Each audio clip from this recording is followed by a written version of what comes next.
ముందుగా ప్రేక్షకులందరినీ క్షమించమని అడుగుతున్నాను.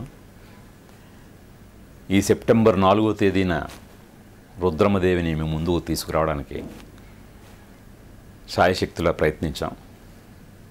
కానీ 3D ఫార్మెట్ టెక్నికల్గా కొంచెం టైం తీసుకుంటుంది. సో దాంతో ఈ నెల 4వ తేదీన రాలేకపోతున్నందుకు మరొక్కసారి ప్రేక్షకుల్ని క్షమించమని కోరుతున్నాను. ఇక అలాగే ఇప్పుడు అన్ని రకాల జాగ్రత్తలు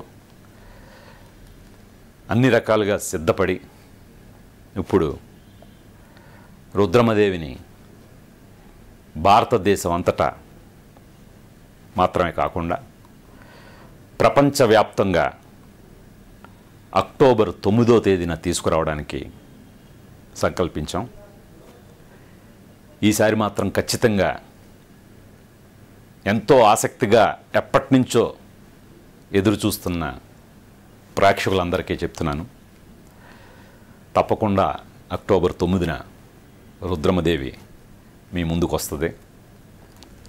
ముందు నుంచి కూడా రుద్రమదేవిని రెగ్యులర్ 2D ఫార్మెట్లోనే కాకుండా ఆ 13వ శతాబ్దంలోకి తీసుకెళ్లిన అనుభూతిని కలిగించడం కోసం ప్రేక్షకుడిని 3Dలో కూడా తీయాలని సంకల్పించాను.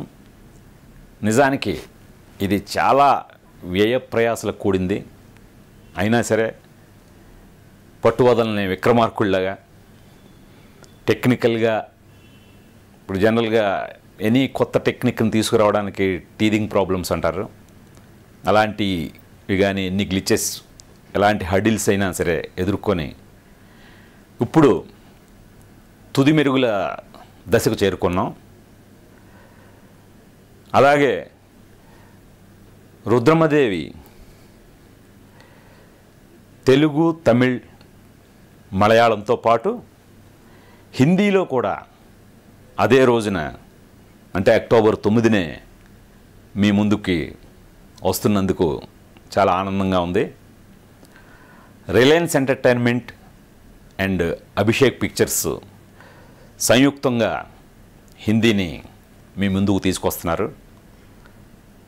అలాగే వాళ్ళే ఆంధ్రాలోని గుంటూరు, నెల్లూరు, వెస్ట్ ఏరియాలను కూడా పంపిణీ చేస్తున్నారు. ఇక హేమాహేమీలైన అల్లు అరవింద్ గారు, దిల్ రాజు గారు, తిరుపతి ప్రసాద్ గారు, సాయి కొర్రపాటి గారు లాంటి పంపిణీదారులు రుద్రమదేవిని ప్రేక్షకులకు కనువిందు చేయడం కోసం మంచి ఎగ్జిబిషన్ క్వాలిటీస్ తోటి మీ ముందుకు తీసుకొస్తున్నారని గర్వంగా చెప్తున్నాను. ఇంకా ఈ సినిమాకు సంబంధించి ఎన్నెన్నో విశేషాలు ఉన్నాయి. వాటన్నింటినీ మున్ముందు మీతో పంచుకుంటానని చెప్తూ సెలవు తీసుకుంటున్నాను. మరొక్కసారి రుద్రమదేవి అక్టోబర్ 9, 2015 ప్రపంచవ్యాప్తంగా మీ ముందుకు వస్తుంది. నమస్కారం.